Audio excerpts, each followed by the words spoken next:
Room, friends, family, loved ones, and of course, a few strangers that Jen insisted on inviting. Now, there comes a point in a man's life where he meets someone special. Someone that they share an immediate and deep connection with, and they instantly know in the depths of their hearts that this is the person that they will be with for the rest of their life. That moment first came for Oliver about 30 years ago when he met me.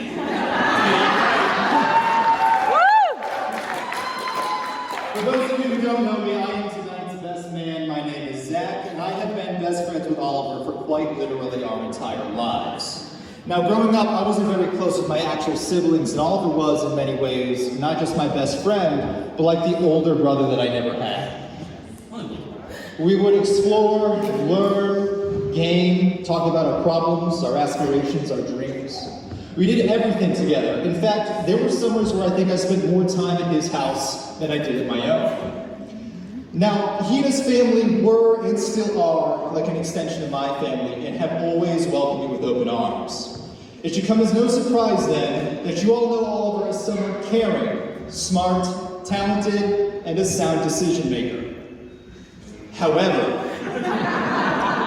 he did give me the microphone tonight, and I know him better than all of you. Let's be clear here, he is the best friend a man can ask for. He has been there for me at some of my life's lowest and most stressful moments, as well as some of my most flagrantly stupid moments.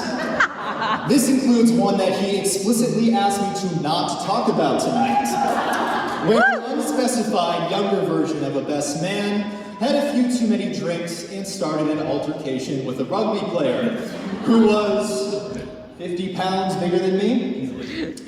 So I'll omit some details, but the next thing you know, there is a right hook headed for my face. And let's be clear, it was deserved. Now, before I had time to react, before my 3 functioning brain cells processed what was going on, Oliver quickly jumped into the line of fire and proceeded to get hit in the face for me.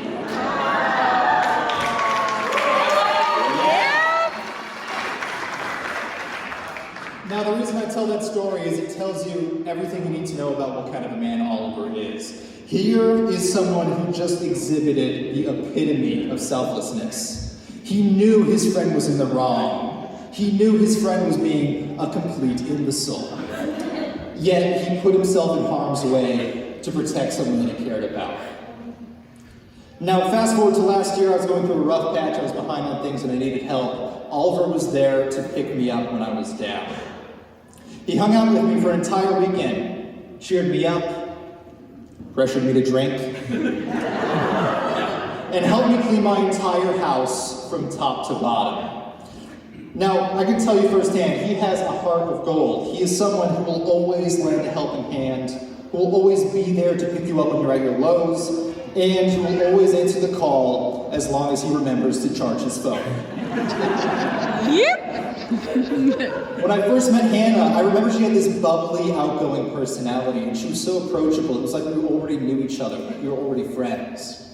I also remember thinking how I was actively working at Dunkin' Donuts, and my work uniform was a poop brown apron with a matching visor. Not a hat, a visor. Now, I had no desire to be introduced to anybody in this attire, especially if they were going to be hanging around, but that was roughly 8 years ago, and fortunately she did not leave. They also got engaged about 5 years ago, which means we have all been waiting for this day for half a decade. Worded differently, that means I spent almost 5 years procrastinating my best man speech before writing it on the flight home this morning. Now, like all best friends, I was extremely happy for him when he met Hannah, but admittedly, I was very selfishly nervous at first because here's someone who had always been there for me, and I didn't want to lose my best friend to someone who had just seen me in the world's most embarrassing work uniform. But that never happened to me. As the relationship grew, as it evolved, and as it stood the test of time, so too did their relationship with me. I was never pushed away. Instead, I was brought into a new, deeper friendship with both of them. So for example, the night that Oliver and I got punched in the face, no blame assigned, Hannah was there too, and in fact, she's the one who broke up the fight.